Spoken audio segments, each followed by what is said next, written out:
نحمده ونصلي على رسوله الكريم اما بعد۔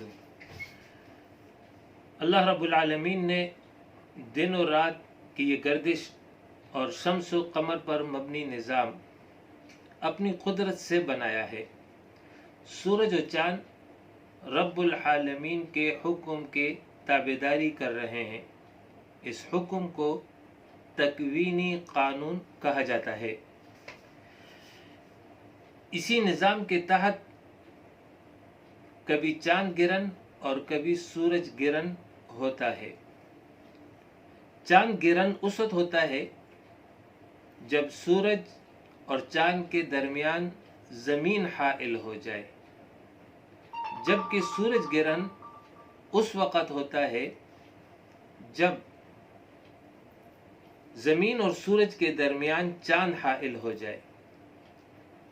یہ سب اللہ رب العالمین کے حکم کے تحت ہو رہا ہے۔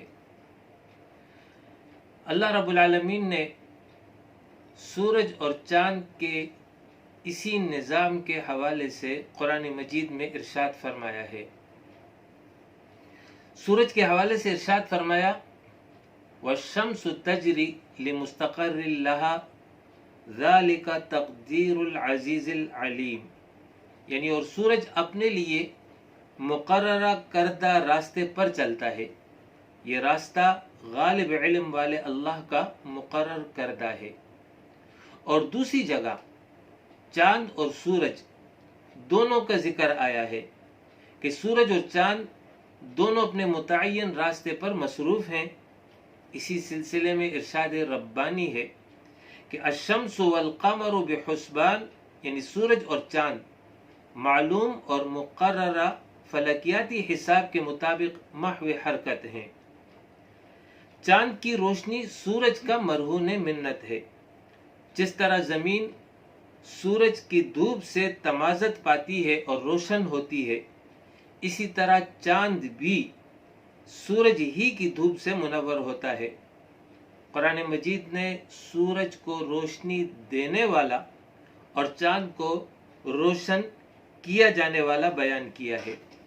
وَالَّذِي جَعَلَ الشَّمْسَ ضِيَاءً وَالْقَمَرَ نُورًا، وہی ہے جس نے سورج کو روشنی کا منبع بنایا اور چاند کو اس سے روشن کیا۔ آفاق اور انفس میں قدرت الہی اور توحید کی نشانیاں جا بجا موجود ہیں۔ اسی حوالے سے قرآن مجید میں ارشاد ہے کہ سنوریہم آیاتنا فی الآفاق وفی انفسہم حتی یتبین لہم انہ الحق، یعنی ہم عن قریب انہیں اپنی نشانیاں اطراف عالم میں اور خود ان کی ذاتوں میں دکھا دیں گے، یہاں تک کہ ان پر ظاہر ہو جائے گا کہ وہی حق ہے۔ جن نشانیوں کا ذکر اللہ رب العالمین نے کیا ہے، سورج گرہن اور چاند گرہن بھی انہی میں سے ہیں۔ اہل عرب میں یہ مشہور تھا کہ سورج گرہن اور چاند گرہن اس وقت ہوتا ہے جب زمین پر کوئی بہت بڑا ظلم ہو یا کوئی بہت بڑا آدمی انتقال کر جائے۔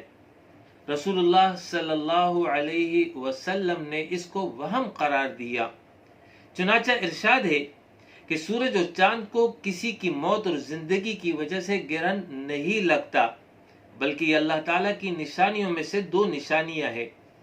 جب تم انہیں دیکھو تو نماز پڑھا کرو۔ قیامت کے وقت سورج بجھ کر بے نور ہو جائے گا، جیسے کہ قرآن مجید میں ارشاد ہے اذا الشمس کورت، جب سورج لپیٹ کر بے نور کر دیا جائے گا۔ یہی وجہ ہے آپ صلی اللہ علیہ وسلم کا عمل اس موقع پر یہ ہوتا تھا کہ آپ پر خوف طاری ہوتا اور نماز ادا فرماتے، جیسے کہ حدیث میں بیان ہوا ہے کہ سورج کو گرہن لگا تو نبی صلی اللہ علیہ وسلم پر ایسی کیفیت طاری ہوئی جیسے قیامت آ گئی ہو۔ آپ صلی اللہ علیہ وسلم مسجد میں تشریف فرما ہوئے اور اس موقع پر نماز پڑھی، بہت ہی لمبے قیام، رکوع اور سجود کے ساتھ۔ راوی بیان کرتا ہے کہ میں نے آپ صلی اللہ علیہ وسلم کو ایسے کرتے کبھی نہیں دیکھا. اور آپ صلی اللہ علیہ وسلم نے ارشاد فرمایا اس موقع پر کہ یہ نشانیاں ہیں جن کو اللہ تعالیٰ بھیجتا ہے، یہ کسی کی موت یا زندگی کی وجہ سے نہیں، بلکہ اللہ تعالیٰ اس کے ذریعے اپنے بندوں کو ڈراتا ہے. لہٰذا جب تم ایسی کوئی بات دیکھو تو اللہ کے ذکر، دعا اور استغفار کی طرف دوڑا کرو. اس حدیث سے معلوم ہوا کہ اس موقع پر نماز کا اہتمام ہونا چاہیے. سورج گرہن کی نماز کو صلاۃ الکسوف کہا جاتا ہے اور یہ باجماعت ادا ہوتی ہے، جبکہ چاند گرہن کی نماز کو صلاۃ الخسوف کہا جاتا ہے اور یہ انفرادی طور پر ادا کی جاتی ہے. باقی طریقہ نماز عام نمازوں ہی کی طرح ہے، البتہ صرف نیت سورج گرہن یا چاند گرہن کی نماز کی جاتی ہے. اس موقع پر صدقہ کرنا چاہیے، دعا اور استغفار کی کثرت کرنی چاہیے، اور خصوصاً اس موقع پر جب کہ پورا عالم انسانیت ایک وبا کی گرفت میں ہے اور ہر شخص بے چین اور مضطرب ہے.